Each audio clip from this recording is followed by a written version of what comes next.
tarde. O programa Gente que Fala está começando ao vivo pela AllTV, a TV da internet, e também pelas redes sociais, imagens do Instagram, do Facebook, do nosso canal no YouTube, para você acompanhar a nossa jornada de hoje até a 1 da tarde. Curta, comente, compartilhe a transmissão do programa Gente que Fala e participe também pelo WhatsApp. 11 97335 0038 é o número. Mais uma vez, 11 97335 0038. Eu sou Mauro Friesman, 12:01. Programa de terça-feira, parceria com o empresário RS, Pensando o Brasil que Queremos. E vamos aqui aos nossos convidados de hoje. Floriano Pêssaro, ex-deputado federal com a gente, mais uma vez. Tudo bem, Floriano? Bem-vindo. Tudo bom? Muito obrigado, Mauro. Obrigado, Henry. Prazer estar aqui com vocês e também com a minha querida Adriana Ramalho. Obrigado pela presença, pela colaboração sempre com a gente, Floriano. Nessa nossa bancada de hoje também, Adriana Ramalho, empresária, ex-vereadora paulistana, ela é filiada ao PSD. Tudo bem, Adriana? Bem-vinda.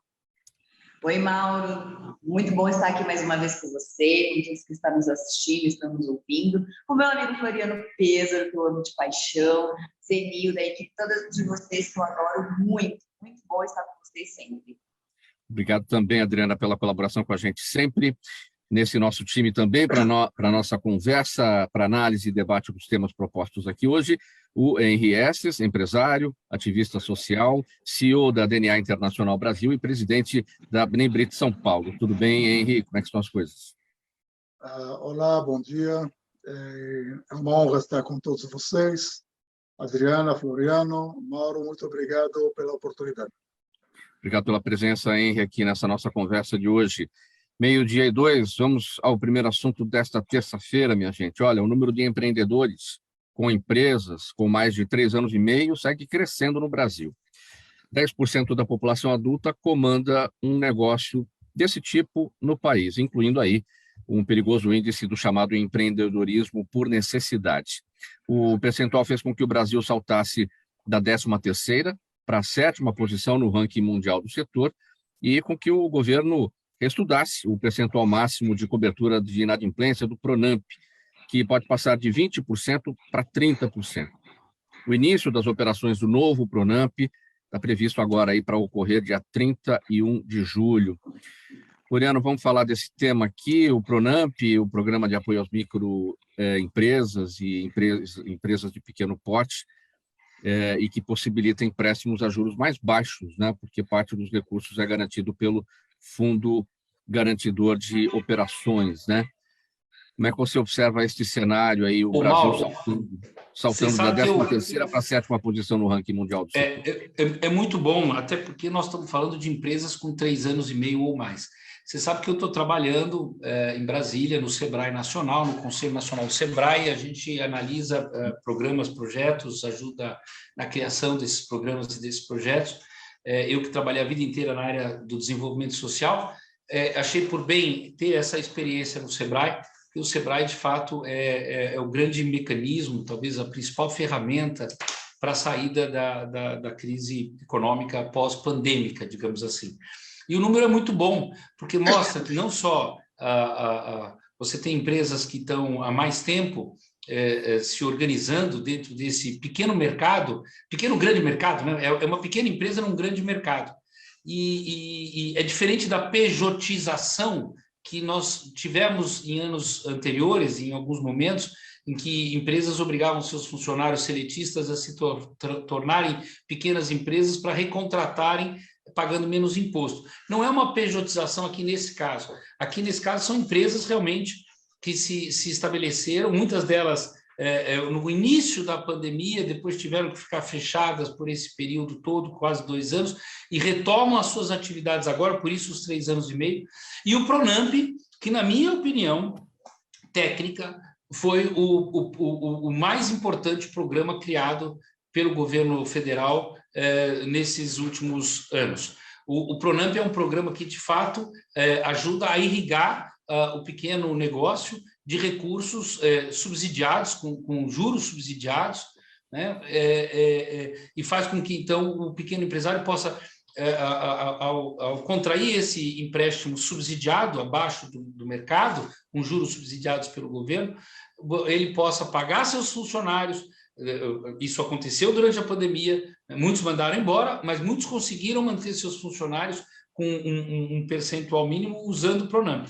E também com os novos giros de estoque de mercadoria para venda. O Pronamp tem ajudado a reabastecer esse pequeno negócio para que ele possa voltar a vender.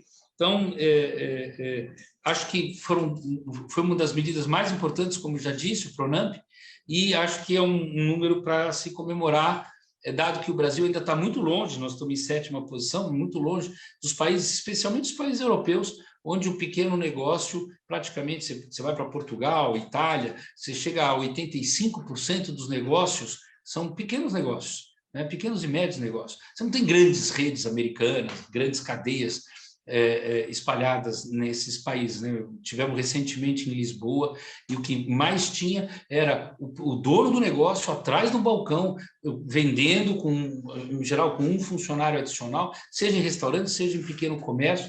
Então, esse protagonismo do pequeno empreendedor, muito grande na Europa, e o Brasil está indo pelo mesmo caminho. Quais são os riscos, Floriano, do empreendedorismo por necessidade? Quais são os apoios que o poder público deve dar aí para dar uma força para essa situação específica? Porque muita gente entrou nessa aí por conta da pandemia, foi possível, né? E não tem exatamente o domínio sobre todas as coisas e devem estar aí passando alguma dificuldade para poder tocar os seus negócios. Veja, o negócio é algo sofisticado, ele não é assim, eu compro por 1 e vendo por 2, né? Até acho que já foi. Meus antepassados, né, de origem judaica que vieram para o Brasil, acho que até tinham isso. Mas não é mais assim, quer dizer, hoje você tem uma quantidade de impostos e enquadramento de impostos, né, desde o simples, onde você se enquadra no imposto municipal, né? Então, você tem desde o enquadramento ligado à questão tributária, até mesmo a parte de contabilidade da empresa, por exemplo, não misturar a conta da pessoa física com a conta da pessoa jurídica, né? Você ter metas a atingir, você sabe conhecer o seu mercado local, né? O entorno onde você está abrindo o seu negócio. Muitos desses negócios, grande parte desses novos negócios, nós estamos falando quase 60% desses novos negócios que foram abertos nos últimos 3 anos e meio, já estão em e-commerce, em plataformas digitais. Ora, plataformas digitais você tem que ter qualidade, produto, quantidade, prazo, entrega, né, logística. Então, não é para qualquer um. E é por isso que o Sebrae entra pesado nisso, né? O Sebrae, hoje, na minha opinião, é o principal o organismo não governamental, né? O Sebrae é um organismo paragovernamental. Ele não é do governo, é importante deixar claro, né? O Sebrae é um órgão financiado com parte das contribuições sociais das empresas.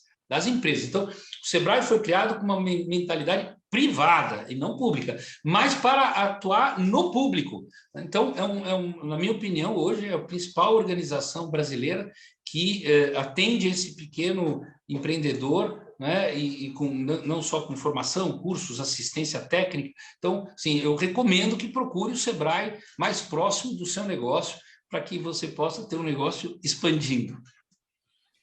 Adriana Ramalho, o seu olhar sobre esse tema, empreendedorismo em alta no Brasil, claro, muito longe do ideal, como destacou aqui o Floriano Pêssaro, fazendo as comparações com o que temos lá na Europa, especialmente em Portugal, e o pequeno, micro negócio, né, que é o carro-chefe do emprego, né, e que quanto mais a gente estimula esse setor, evidentemente mais empregos teremos. Sim, nós temos um cenário no nosso Brasil que é a questão das pessoas, justamente no momento de necessidade, buscarem esse caminho, buscarem essa alternativa. É claro, né, Floriano, que isso aumentou muito da pandemia para cá, mas a gente usa alguns termos que algumas pessoas desconhecem sobre economia criativa, né, Floriano?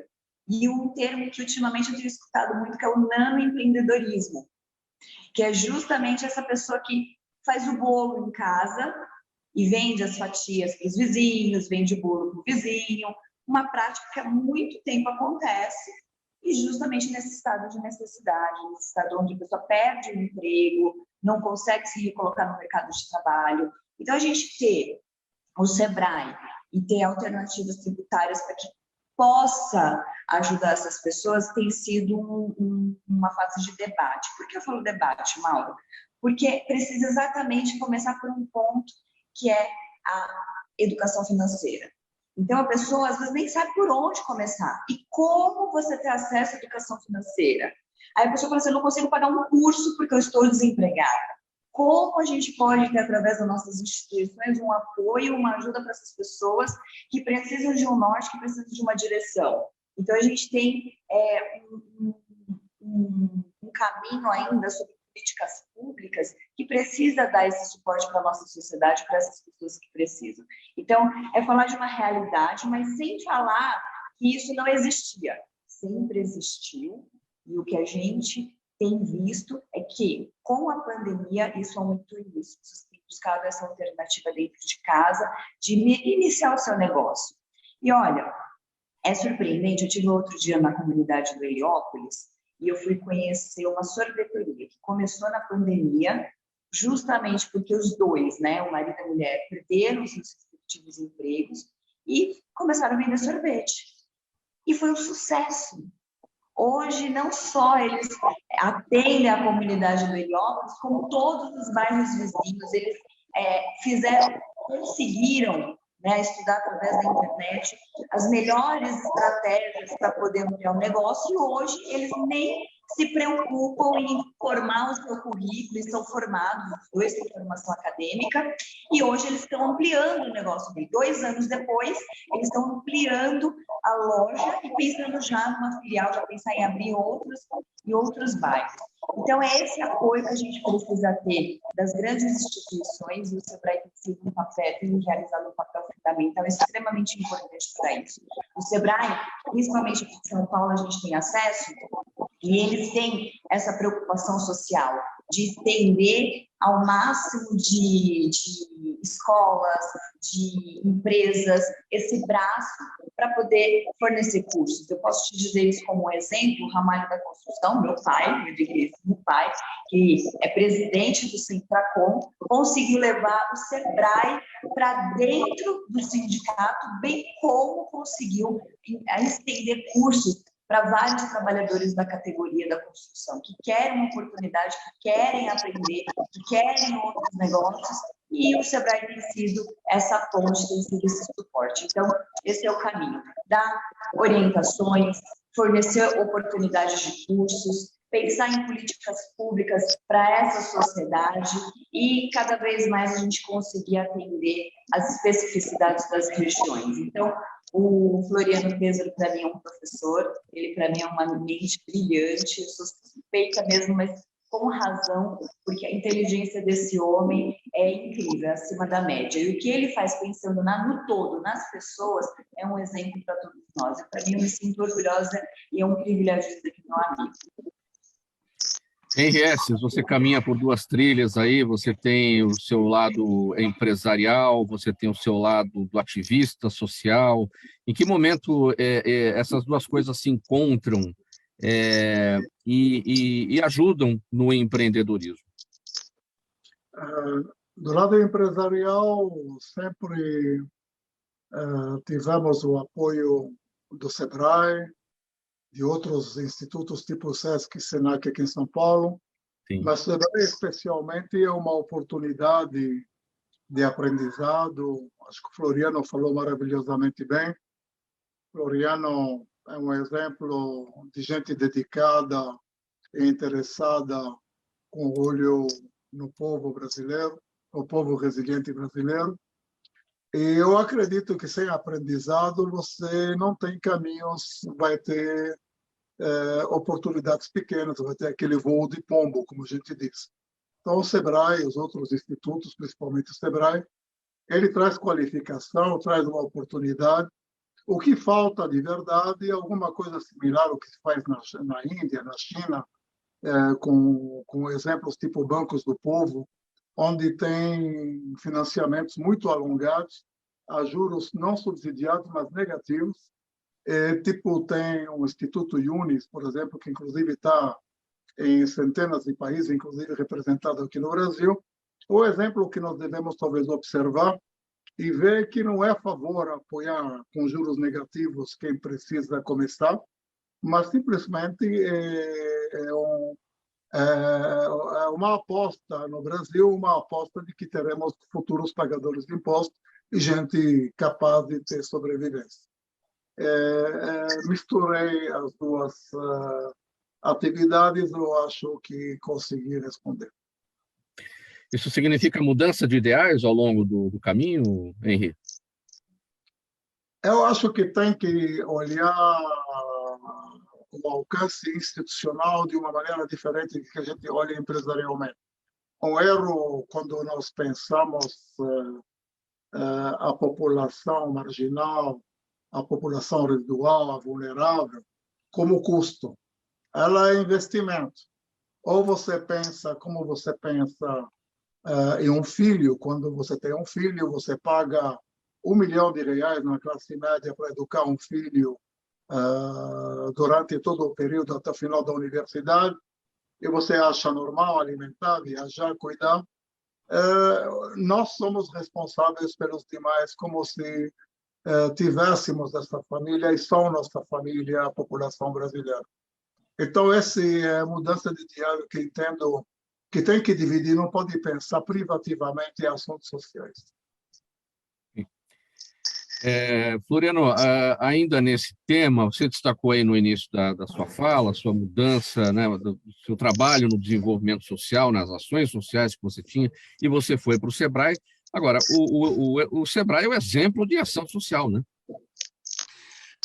Primeiro, eu acho que o SEBRAE e todo o Sistema S como um todo, eles são um exemplo de uma boa utilização de um dinheiro que vem da iniciativa privada, não necessariamente vai para os governos, não vai, e volta para o bem-estar das pessoas que são atendidas em equipamentos tais como SESI, SENAI, SENAC, SESC, né? O SEBRAE é parte desse conjunto financiado com recursos privados, né? E acho que a grande vantagem do SEBRAE é que é uma organização que tem foco, né? Que tem propósito, né? O SEBRAE fez 50 anos agora de existência e está se preparando para os próximos 50 de um Brasil onde o pequeno empreendedor seja realmente autônomo e que possa, de fato, servir como a base do consumo nacional, né? Não necessariamente da produção, mas da base do consumo. Então, eu acho que o SEBRAE traz esse componente, digamos, de ser uma estrutura extremamente flexível, ao mesmo tempo extremamente próxima das pessoas, que serve ao pequeno, na sua grande maioria das vezes, de forma gratuita. Não necessariamente é gratuito, tem alguns cursos que são pagos, mas a maioria é gratuita. E, como disse o Henri, aproveito para agradecer muito os elogios do Henri, que para mim enaltecem, eu sou muito grato a ele e presidente da Benibri também, que é uma organização judaica importantíssima no Brasil, dizer que eu acho que, de fato, o SEBRAE ele promove, digamos, essa autonomia do pequeno, né? Daquele que quer empreender, não necessariamente quer ter chefe, né? E é engraçado, Mauro, só para terminar, que parte da esquerda brasileira, né, muitas vezes parte da militância da esquerda brasileira, diz que esse tipo de atividade empreendedor é uma atividade que é para tirar o trabalhador de carteira assinada, né? Da CLT, né? E precarizar os serviços. Mas não é verdade, não é por aí, né? Quando você diz para o sujeito, você vai empreender, você vai ser dono do seu próprio negócio, do seu próprio nariz. Aliás, para nós, de origem judaica, isso é muito comum, né?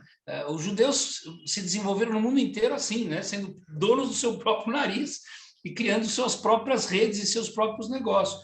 Então, assim, para nós não é nem tanta novidade, né, Henri? Agora, para ter o apoio de um organismo como o SEBRAE é extraordinário, né? Meio-dia e 20, a gente segue com o programa Gente que Fala, de terça-feira, em parceria com o empresário Henry Esses, pensando o Brasil que queremos.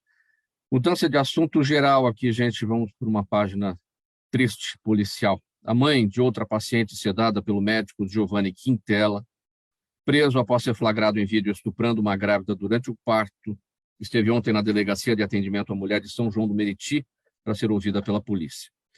Ele relatou, ou ela relatou também ter estranhado como a filha voltou da mesa de cirurgia. A delegada responsável pelo caso se disse estarrecida com o que está apurando na investigação e que muitas outras mulheres podem ter sido vítimas do médico Giovanni Quintela. Adriana Ramalho, o que esse episódio terrível nos revela, hein? Mauro, que caso, né? Mas sendo divulgado, noticiado por diversos veículos de comunicação, as mais diferentes formas de agressão contra a mulher. E a gente precisa ressaltar um ponto muito importante, que as redes sociais têm feito um papel importante nesse sentido. Porque as pessoas me perguntam, Adriana, mas por que você publica tanto? Por que você evidencia tanto essas notícias? Porque a gente tem visto que quanto mais a gente compartilha, mais a gente traz à tona, traz a público notícias como essa, mais eficaz têm sido as medidas tomadas. Parece que até a questão da polícia, né, do papel da polícia nesse sentido tem sido mais direta e rápida, quando a gente vê que o caso se torna um caso de repercussão nas mídias e nos diversos canais de comunicação. E outro ponto importante que a gente tem discutido muito, eu acho que eu já falei isso aqui uma vez, eu tenho trazido cada vez mais isso para as pessoas debaterem, a importância de reformular e de a gente trazer uma reforma na questão da lei do feminicídio, que foi um marco, que foi um ganho, que foi importante a gente ter uma lei como essa, mas que ela ainda precisa ser revisada, melhorada, para que a sua aplicabilidade ela seja de uma forma mais efetiva. O momento da gravidez é um momento sublime para a mulher. E a mulher ser sujeitada a isso, a mais um crime, né? Isso é estupro de vulnerável, agravado por ser uma gestante. Então, a delegada ela fez o papel de forma muito eficaz e correta, né? Prender em flagrante.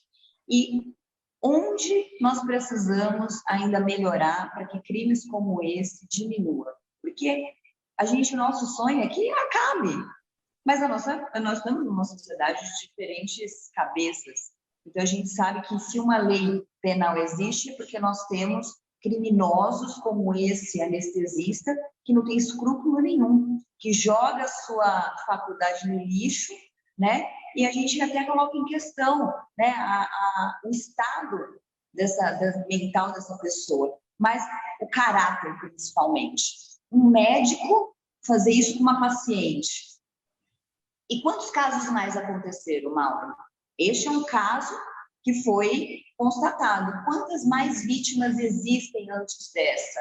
Então, que o caso seja investigado, que seja apurado, que a gente consiga que a polícia e a justiça consigam identificar se houve outras vítimas e que a justiça seja feita.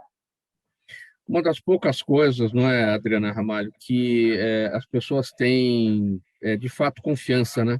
Que é na relação médico-paciente. Que ficou, a partir de agora, uma coisa muito abalada, passa a ser muito questionada, especialmente na relação médico-paciente, quando a paciente é mulher. Exatamente, e eu falo mais, né? Em todas as áreas a gente tem os bons e os ruins, né? O positivo e o negativo. Acho que no direito nós temos bons advogados e nós temos péssimos advogados. Aqueles advogados que honram a sua profissão e aqueles que fazem na sua profissão um mecanismo, né, de coisas que não vale, que não presta. Na política nós temos os bons políticos e os péssimos políticos. Na medicina também, os bons médicos e os maus médicos. Porém, a medicina salva vidas, né? A gente vê que a gente fala tanto sobre, nossa, é um dom, é uma profissão tão bonita, e a gente vê profissionais usarem dessa profissão para usar das formas mais escusas, é muito triste, né? Como quem faz tráfico de órgãos, como usa da medicina para poder a gente tem vários casos, né, das questões dos remédios, de utensílios, e aí agora, mais uma vez, a gente pega aqui dentro de uma profissão tão importante, que você, né, um médico, ele demora, né, 9 anos para se formar, então tem a residência, tem tudo. Poxa vida, essa escolha, a gente contesta que a pessoa está dentro de uma profissão, que estuda anos, 6 a 9 anos, que está ali, que tem as especializações, que lida com vidas. Nessa área, a gente pega as áreas mais sensíveis, emocionais da pessoa, por exemplo, quem está na área da psicologia, da psiquiatria, quem está na questão, né, que é identificado, que é diagnosticado de um câncer. Então, mexe tanto com o emocional do ser humano, do paciente, e a gente pega agora, dentro desse universo, um recorte de mulheres vítimas por um médico que ali, ela acha que ela está sendo amparada, acolhida, protegida, que o momento de dar à luz ao tão esperado filho, ela está ali nas boas, melhores mãos, e se depara com uma agressão como essa. Eu acho que a lei tem que ser mais severa, Mauro. Tem que ser mais severa. A gente precisa, infelizmente, da legislação, né, da esfera penal, da justiça, para punir pessoas como essa. Principalmente nesses casos que a gente não está lidando com nenhuma pessoa leiga, né? É um médico, estudou anos. Então, né, precisa dar o exemplo. A gente precisa de leis mais severas e somente discutindo no Congresso e a nossa sociedade acompanhando esses casos, debatendo sobre, que a gente vai conseguir que leis venham ser reformuladas. Não adianta. Olha, a gente tem alguns marcos na história sobre as pessoas acompanharem a política. E um desses marcos foi em 2016, com o impeachment da Dilma. Tantas pessoas falavam, não quero falar sobre política, não quero falar sobre futebol, não quero falar sobre religião, mas a política, quantas pessoas falam, não vou falar sobre política? E depois do impeachment da Dilma, né, a nossa primeira presidente mulher, que sofreu um impeachment, muitas pessoas começaram a se atentar e falar sobre política. Nem que seja de uma forma mínima, estão acompanhando sobre política. As redes sociais têm trazido essa facilidade. Então, sim, o diálogo, os debates, as discussões e compartilhar casos inescrupulosos como esse, infelizmente, tem sido uma forma de trazer as pessoas à luz da discussão. E, com isso, cobrar dos nossos políticos as legislações mais severas. Precisamos de várias reformas, né, na esfera tributária, na esfera penal, civil, mas casos como esse é de extrema urgência. Precisamos de leis mais duras.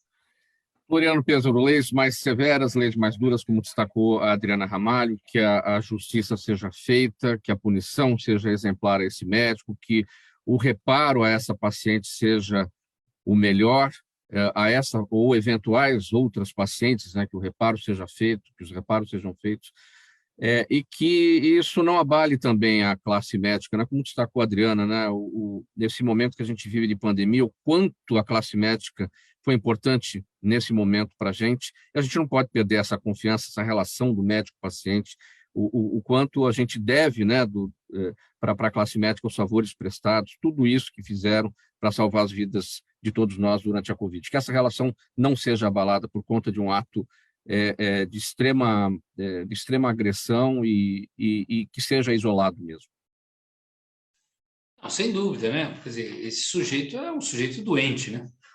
Obviamente, ele precisa ser imediatamente afastado do trabalho, iniciar um processo de investigação, depois provavelmente vai ser, após o inquérito instaurado, vai ser processado, julgado e, se tudo der certo, condenado, né? Porque o sujeito desse tem que sair do convívio social, né? Não é o primeiro caso e não será o último de médicos que abusam, né? A gente tem vários nutricionistas, eu não vou citar profissões aqui, mas vários médicos, porque eu lembro de 2 famosos também. Mas nós temos vários médicos que cometeram atos de abuso, né? E é engraçado que nesse caso, quer dizer, não tem graça nenhuma, mas é engraçado que nesse caso, o curioso é que nesse caso, o médico fala assim, você vai estar sendo preso em flagrante por estupro, né? E ele fala, estupro? Mas as pessoas não se dão conta, né, que o estupro, primeiro, já está mais estendido legalmente o que significa estupro, né? Estupro não é só o ato em si, né? E como bem lembrou a Adriana, você tem um conjunto agora de ações que se enquadram no estupro, né? Não só de mulheres, mas de vulneráveis também. E ao mesmo tempo, o sujeito meio que desconfia da história quando ela fala, e tem um filme também, né? E ao ter o filme, ele se apavora, porque aí não tem como negar, não tem como discutir as imagens, né? E por outro lado, também exaltar a coragem das enfermeiras que do lado de fora conseguiram fazer essa filmagem sem interromper, porque eu pensava aqui com alguns amigos, dizia, por que não interromperam naquela mesma hora? Porque elas tomaram a decisão correta, elas filmaram para produzir a prova necessária, né, para tirar o sujeito de circulação, digamos assim, né? Se elas interrompessem, provavelmente não conseguiriam uma prova material importante. E, por outro lado, elas tiveram a mesma coragem de imediatamente, enquanto filmavam, já chamarem a polícia. Então, quando ele sai da sala de parto, a polícia já estava lá para prendê-lo, entende? Então, foi um negócio muito resiliente, muito firme, muito corajoso, muito preciso por parte das enfermeiras do hospital. Por isso a importância de instaurar a investigação, porque o que parece aí, né, Floriana, é que existem outros casos, que elas tomaram a coragem de manter a calma, né, o equilíbrio, e de, neste caso, fazer todos os procedimentos necessários para, enfim, denunciá-lo. Então, precisa ter uma investigação, precisa identificar outras vítimas e que a justiça seja feita. Isso não pode mais acontecer. E é isso que o Mauro colocou, né? E como eu falei, separar os bons dos ruins, com toda e qualquer profissão. Um bom advogado tem que ir de peça. E assim a gente tem muito na medicina. Louvável a gente elogiar os bons médicos, mas que a justiça seja feita. Que nós, dentro dessas profissões, forem denunciados. Henrique, seu sentimento, hein, sobre essa questão nesta nossa página policial por aqui hoje? Acho que a Adriana e o Floriano falaram bastante, você também. É claro que o assunto é de uma indignação máxima nacional, por que não dizer internacional, mas o assunto ali trata-se de abuso de poder, e não poder econômico, mas poder sobre as pessoas do cargo.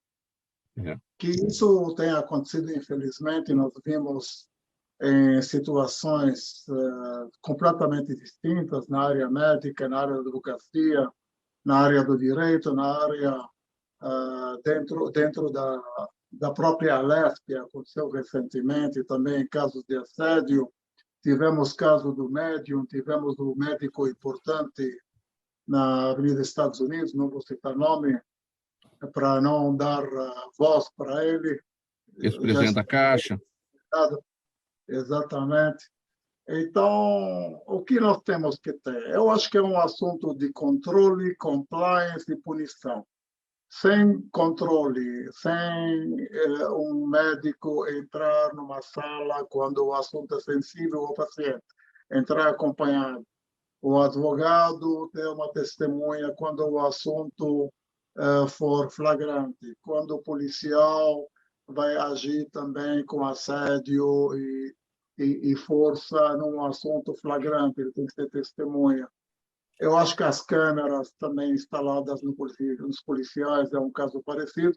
E por que não dizer todos os sistemas de controle que existem? Eu acho que, infelizmente, o que estamos assistindo consequência de um baixo controle e o que oferece baixa confiança para as pessoas, e isso tem que ser muito melhorado. Faltando 25 minutos para 13h, programa Gente que Fala para aqui rapidinho, para um intervalo, mensagem do nosso apoiador, a gente volta em seguida com a sequência dos nossos temas, até já. Toda ação estratégica de sucesso tem um componente fundamental: um instituto de pesquisas ético, rápido e preciso. Afinal, é ele que vai fornecer informação confiável, sem achismos ou palpites. E isso, numa época de mudanças rápidas e repentinas, é fator crítico de sucesso. A Orbis é um instituto de pesquisas que une precisão e confiabilidade estatística com a mais alta tecnologia em pesquisas do mercado. Tem inteligência artificial, robótica e Big Data, entre outros recursos, para que você tenha uma informação correta, confiável, com o menor custo e no menor tempo possível. Na sua próxima ação, seja ela corporativa ou política, comece pela Orbis. Porque com a informação correta, você vai mais longe, mais rápido e com mais segurança. Faltando 24 minutos para 1h da tarde. Estamos de volta com o programa Gente que Fala, edição de terça-feira, em parceria com o empresário NRS, pensando o Brasil que queremos, pela AltV, a TV da internet, também pelas redes sociais, Instagram, Facebook e o nosso canal no YouTube. Próximo assunto por aqui. No dia 19 de maio, a Câmara dos Deputados aprovou em regime de urgência o projeto de lei número 3.179 de 2012, que regulamenta a educação domiciliar, ou o homeschooling.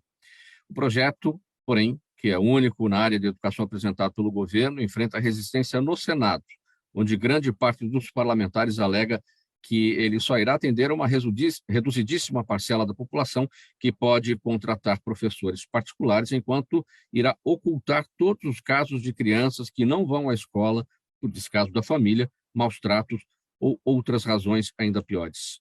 Floriano Pêssaro, dá para a gente falar de homeschooling, a educação domiciliar, sem aquele pano de fundo da ideologia? Não, perfeitamente. Primeiro, o projeto é muito ruim. Então, o Senado não quer aprovar porque o projeto é ruim, mal escrito, é ruim. A Câmara aprovou por acordo. É inacreditável as coisas que acontecem no Congresso brasileiro, mas foi um acordo. Fizeram um acordão, se aprova o meu, eu aprovo o seu. Eu e a Adriana fomos vereadores juntos. Tivemos o privilégio de conviver. Pô, você mandava... às vezes você tinha acordo de lideranças, pacotão de projetos, mas são projetos, digamos, menos relevantes. Esse é um projeto super importante, porque ele pode causar um dano à educação brasileira irreparável, geracional, né? Primeiro, as crianças vão na escola, a escola brasileira não é boa, mas também não é muito pior do que outras escolas de outros países que estão na mesma situação do Brasil, né? A gente tem uma escola... ponto de vista da infraestrutura razoável, é uma escola que serve alimentação, né? Tem um programa alimentar, de segurança alimentar enorme no Brasil, porque as crianças eram desnutridas, isso o Brasil conseguiu superar, e hoje muitas das crianças vão à escola, entre outras coisas, além de aprender, para comer também, né? Então isso não pode ser tratado de forma menor. Segundo, a escola se mostrou no Brasil, assim como em outros países, a mais poderosa ferramenta de mobilidade social. Quem estuda mais tempo acaba tendo um desempenho melhor do ponto de vista econômico, né? Então, e no Brasil isso tem se tornado, assim como outros países, geracional. O pai era analfabeto, o filho estudou, o neto está concluindo a universidade, está fazendo pós-graduação. Então, essa ascensão social, econômica, está intimamente ligado ao desenvolvimento da educação, né? Então, como é que você pode dizer que a criança pode estudar em casa, sem ter que ir para a escola, com professores, com pais que muitas vezes não têm a menor condição de ensinar, né? Pode ensinar a educação não formal, chamada educação para a vida, que todos os nossos pais e avós nos ensinaram. Mas a educação formal, né, a biologia, a química, a matemática, né, o português, a redação, outra língua, isso ele não vai conseguir ter em casa, né? Então, assim, o projeto é ruim, é perigoso, porque abre um precedente perigoso de você ter, especialmente algumas religiões, né? Nos Estados Unidos a gente falaria que são os Mormons, né? Mas algumas religiões, aqui no Brasil, muitos evangélicos, inclusive muitas igrejas evangélicas, que estão se dispondo a oferecer cartilhas para que pais possam dar aulas para os seus filhos em casa, né? Então, não obstante tudo isso que eu acabei de falar, não vou repetir, mas acabei de falar, ainda tem o último agravante, que é o fato que grande parte das crianças que acabam tendo problemas escolares e ficam em casa são crianças que foram vítimas de violência dentro de casa, em geral, por algum parente próximo. Esses são dados oficiais do Disque 100, que é o Disque Afeto, do Ministério da Justiça, em parceria com estados e municípios. E se você pegar as estatísticas do Disque 100, 100, você vai ver que a grande parte da violência contra crianças e adolescentes acontecem dentro de casa, em geral, por algum parente próximo.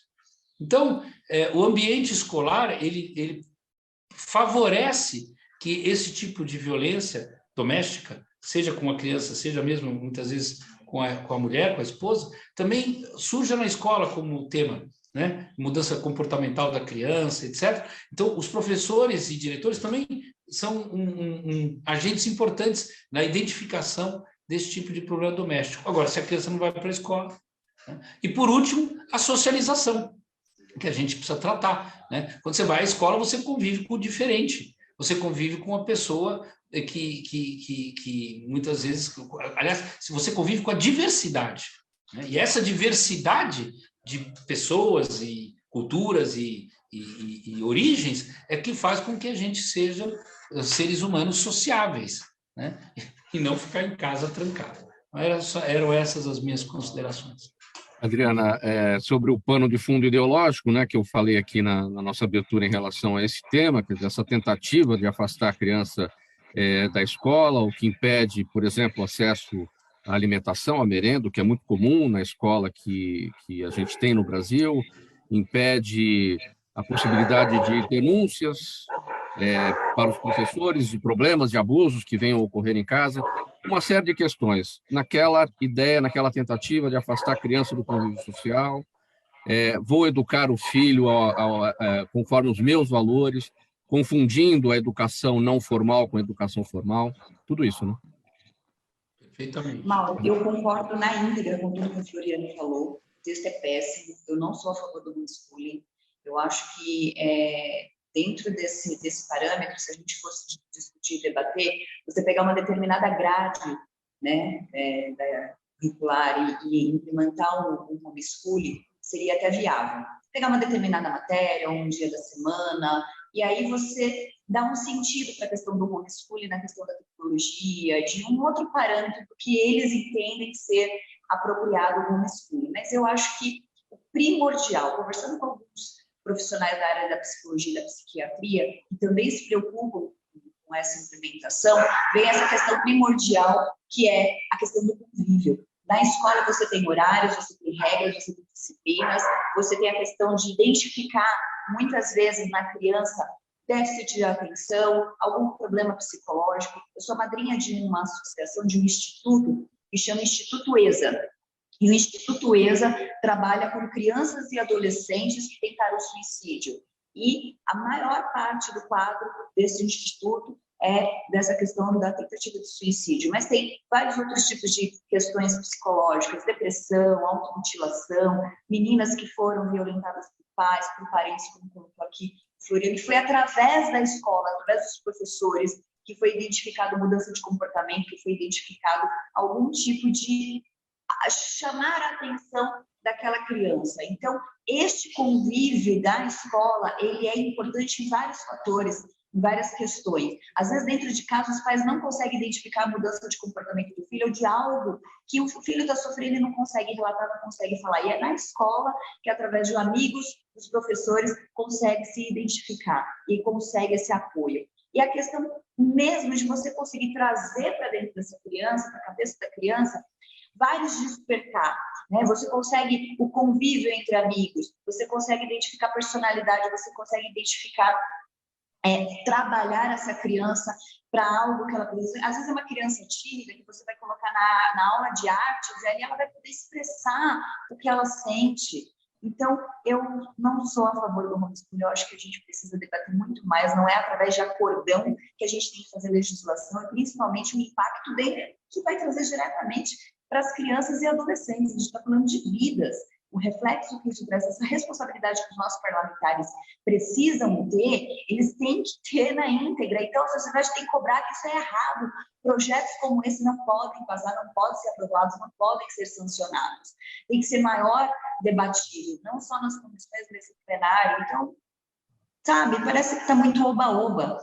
E principalmente as nossas legislações nacionais, elas têm que ter um cuidado maior, uma preocupação maior. Criança é um assunto sério e a gente tem que debater com responsabilidade, não é no oba-oba, não é no acordão. Chega disso, isso é palhaçada, não pode mais acontecer. Então, o convívio na escola é importante. A questão da merenda, a questão da mobilidade, a questão de combate à violência, do assédio, mas principalmente na formação dessa criança, a formação psicológica, o impacto que isso traz na personalidade, na mente, e identificar, muitas vezes, um alerta de socorro, através da escola, através desse cotidiano que a gente consegue. Por isso eu peço para as pessoas acessarem o Instagram do Instituto ESA, conhecer esse trabalho, que é um trabalho para mim do meu coração. Eu falo que eu conheci através da política, mas não é um trabalho político. É um trabalho de muito amor, porque nós salvamos vidas e vidas de crianças e adolescentes. Aí ela pergunta, mas criança com depressão? Nossa, criança com 8 anos com depressão? Sim, muito, muito. Então, é muito triste ver uma criança tentar se matar. E nós tivemos um caso, inclusive, agora, para falar o Colégio Porto Seguro, que fica na região ali do Morumbi, do Panambi, uma menina que se matou no banheiro.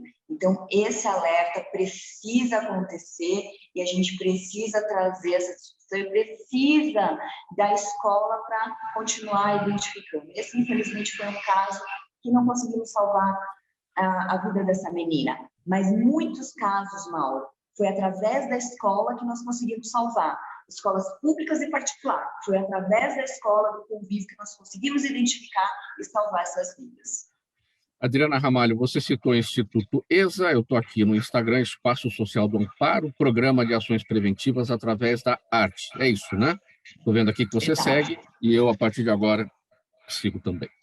Obrigada. Dado o recado. Henri, 13 minutos para 1h, vamos falar sobre o seguinte. Todo mundo já ouviu falar inúmeras vezes aquela expressão pensar fora da caixa. Porém, ela nunca foi tão importante como hoje. Vivemos numa era de transformações rápidas, com alta conectividade, mobilidade, inteligência artificial, internet das coisas, e por aí vai. Toda essa revolução influencia diretamente mudanças sociais e culturais, e o que funcionou no passado já não funciona mais no presente.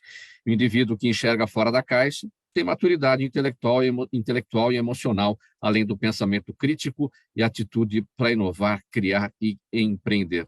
Parece fácil, né, Henri? Como é que a gente faz para pensar fora da caixa e mais, ficar permanentemente fora dela pensando?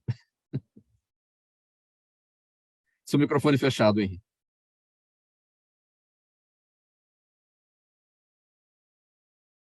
Continua fechado, Henri. Aí, agora sim, vamos lá.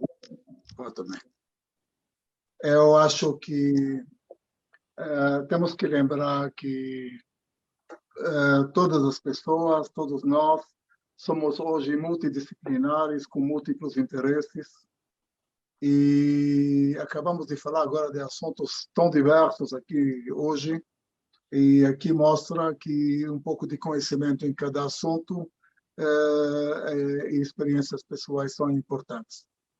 E dentro disso, nada acontece se você não tiver um olhar humano e sensível ao outro, para que você possa perceber, acumular conhecimento com o teu parceiro, tua parceira, e também, junto com ele, compor soluções. Dando exemplo, por exemplo, acabamos de falar nas escolas, eu concordo com Adriana e Floriano, escolas salvam vidas, porém, tem detalhes que também tem que pensar fora da caixa. Veja a Khan Academy, um instituto de um senhor indiano que atende mais de 1 bilhão de pessoas com matérias das mais diversas na formação das pessoas como opção à escola, inclusive na área rural, de alta qualidade. Vejamos também que nós temos a capacidade de pensar fora da caixa, de pensar se o Estado é laico, as escolas deveriam dar liberdade para que as aulas religiosas fossem feitas nos institutos religiosos, e não mais tendo essas discussões do que pode e não pode dentro das escolas, e passando a dar a formação científica e cultural dentro das escolas. Só para exemplificar, mas o mais importante de pensar fora da caixa é você pensar que sozinho você não faz nada, que o networking é a coisa mais importante da vida, que é mais importante que a informação, porque essa muda diariamente, todo dia a informação ela é passível de mudanças, de mais conhecimento, mas o relacionamento com as pessoas, a tua inteligência emocional, a tua sensibilidade em compor equipes, a tua percepção no que é necessário para você apoiar também socialmente as pessoas, hoje é pensar fora da caixa. Faltando 9 minutos para 1 da tarde, perguntas da nossa audiência por aqui. Henrique, você está falando, então eu sigo com você. Carlos Henrique Melo está no YouTube. E ele pergunta por que casos de violência e intolerância política, religiosa, sexual, racial não param de crescer no Brasil. Eu não sei se eles não param de crescer no Brasil ou no mundo. O que nós temos é que saímos de uma fase analógica para uma fase virtual, onde nós temos tudo online. Eu acho que nós temos um controle maior, um compliance maior, um testemunho maior, temos uma formalidade mais fácil de apertar um botão e denunciar. Eu acho que o Ministério Público é empenhado em fazer o que tem que fazer, tem testemunhas de acusação, tem defensoria pública. Eu espero estar correto de que é mais informação e não necessariamente mais atos de violência. Floriano Pêsaro, Juliana Rocha está no Instagram e ela pergunta o que falta para o turismo se tornar ainda mais um impulsionador de pequenas empresas. Esse é o setor que mais gera emprego no Brasil e no mundo, o turismo. Impressionante, pequenos negócios, negócios que geram um emprego de mão de obra tremenda. Acho que falta qualificação, né? Eu conversava recentemente com o ex-ministro do Turismo, Caio Carvalho, e ele me dizia que foi presidente da Embratur, e o Caíto foi presidente da SP Tours, né, Adriana, aqui em São Paulo, e ele me dizia o seguinte: o problema é que nós temos uma mão de obra ainda no Brasil muito desqualificada para o atendimento do turista, né? Eles atendem o turista como se estivesse atendendo qualquer um, né? Quando, na verdade, o sujeito está vindo de longe, em geral, vem para conhecer a tradição, a cultura. Nós temos um problema de língua também, né? O Brasil fala uma língua que é pouco falada no mundo, que é o português, então falar uma segunda língua como o inglês é absolutamente essencial para o turismo no Brasil, né? No Sul, muitos estados adotaram como segunda língua o espanhol nas escolas estaduais, para que pudesse também incrementar o turismo do Cone Sul, né? Dos países vizinhos do Brasil. Então, eu acho que esse é um ponto, né? A qualificação da mão de obra. E o outro ponto é melhorar a infraestrutura, né? Ainda o Brasil tem um turismo muito precário do ponto de vista de infraestrutura. Eu estou dizendo o turismo médio, né? Claro, tem resorts, tem grandes hotéis, mas o turismo médio carece de infraestrutura, né? E temos locais incríveis no interior do país, não só no litoral. As pessoas olham o Brasil muito pelo litoral e suas praias, mas o Brasil tem um interior incrível ainda a ser explorado, com bons hotéis, bons lugares para alimentação. E, por último, mas não menos importante, a questão da segurança, né? Porque, Mauro, ninguém vai para um país em que você tem o celular roubado na rua, em que você é assaltado no semáforo. Então, se o Brasil não conseguir equacionar a questão da segurança pública, nós vamos estar sempre aquém do nosso potencial turístico. Não tenho dúvida que esse é o ponto principal, Floriano, a segurança pública. Qual é o turista que não vai para a rua com a sua câmera na mão, com o seu celular na mão, para registrar as imagens do local que está visitando, né? Então, aí o primeiro perigo é ser roubado, né? Não é verdade? Bom, a pergunta aqui agora, meio-dia 55. A Daniela Neves está no Facebook. Sua opinião sobre o guia lançado pela Meta, proprietária do Facebook, para combater a violência política contra mulheres nas redes sociais. Adriana? Pronto. Ouvindo? Agora vai. Bom, a gente fala de dois assuntos, as redes sociais. Eu acho que a mulher na política, ela já tem uma participação que é mínima, né? A gente já falou isso algumas vezes, né, Maura, que já foi tema pauta aqui desse assunto, né? O quanto nós demoramos para avançar a participação feminina na política, o quanto as mulheres que querem estar na política sentem dificuldade já começando dentro dos partidos.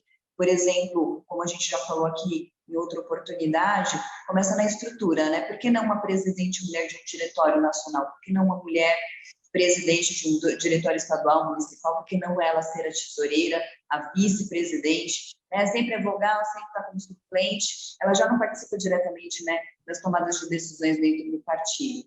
E quando elas querem legenda para disputar uma eleição, sempre aquela dificuldade também, e hoje nós temos ainda a questão da garantia das cotas, mas muitas vezes as mulheres são usadas para essas cotas para que o partido não seja penalizado. E como dar voz para essas mulheres, uma vez que elas conseguem se viabilizar dentro da política. E, por fim, uma coisa que eu venho desde 2018, trabalhando, falando, reclamando, denunciando, né? O tanto que nós precisamos de espaços para falar sobre todos os tipos de assuntos, porque a mulher pode falar sobre economia, a mulher pode falar sobre todos os assuntos pertinentes aos nossos ministérios, as políticas públicas nacionais e relacionadas diretamente com suas cidades, com suas pautas, não só nas questões sociais, mas uma vez que a gente tem homens falando sobre combate à violência contra as mulheres, quando a gente tem homens falando sobre empreendedorismo femininos, e as mulheres voltando a aplaudir esses homens e tirando a oportunidade da mulher falar. Então, fazendo um link com as redes sociais, as mulheres não podem se intimidar com críticas, não podem se intimidar com manipulação, e sim a gente precisa se posicionar. Mulheres se apoiando cada vez mais, aquelas diretamente falando sobre determinados assuntos complexos. E usando de uma forma positiva as redes sociais, se apoiar. Nós tivemos o caso daquela vereadora que teve o microfone cortado enquanto falava, né, na Câmara Municipal, e o quanto isso viralizou. Esse vídeo ele foi compartilhado no Brasil todo. Então, a importância da rede social de dar apoio às mulheres nesse sentido. Olha, não pode cortar um microfone, a fala de uma vereadora, falar que ela não pode fazer. O homem falou, enquanto ele falou, estava tudo bem, enquanto aquela vereadora pegou o microfone para falar e ela estava na prerrogativa dela, foi cortado o microfone porque ele, o presidente homem, vereador homem, não concordou com a fala dela. Então, ao momento que outras mulheres e muitos homens que apoiam as mulheres compartilharam aquele vídeo, medidas foram tomadas. Então, hoje eu tenho visto as redes sociais de uma forma preocupante naquilo que quer rechaçar, quer acabar com o ser humano. Isso não é só na política, como em qualquer assunto polêmico, mas o mais importante, quando a gente usa esse mecanismo, essa ferramenta para apoiar, para dar suporte, para dar amparo, para dar acolhida e fazer justiça, porque a justiça tem sido feita através da repercussão que das redes sociais se dá. Então, fazendo esse link, eu acho que a gente pode mudar o cenário das redes sociais, fazendo cada vez mais o debate ser propositivo e o apoio ser feito de forma direta e indireta. Vamos pôr um ponto final nessa edição do programa Gente que Fala, nosso tempo agora esgotado. Agradecimento a vocês, em nome da nossa equipe. Participaram com a gente hoje Floriano Pêsaro, ex-deputado federal, Adriana Ramalho, empresária, ex-vereadora paulistana, hoje filiada ao PSD, também o Henry Esses, empresário, ativista social, CEO da DNA Internacional Brasil e presidente da Bnei Brit São Paulo. O programa Gente que Fala é uma realização da ABECOM, no apoio técnico na AltV, o Sérgio Oliveira. Valeu, Sérgio, aí pelo trabalho. Apresentação minha, Mauro Friesman. Pauta e redação do Pedro Schiavon. Zenilda Salvato, nossa diretora de produção. Jornalista Fausto Camunha, nosso diretor-geral. Na AltV, a direção-geral do Alberto Luchetti. E você do outro lado, espectador, internauta, a razão da nossa presença aqui todos os dias. Muito obrigado pela audiência. A gente volta a se falar amanhã. Um abraço a todo mundo. Tchau, tchau.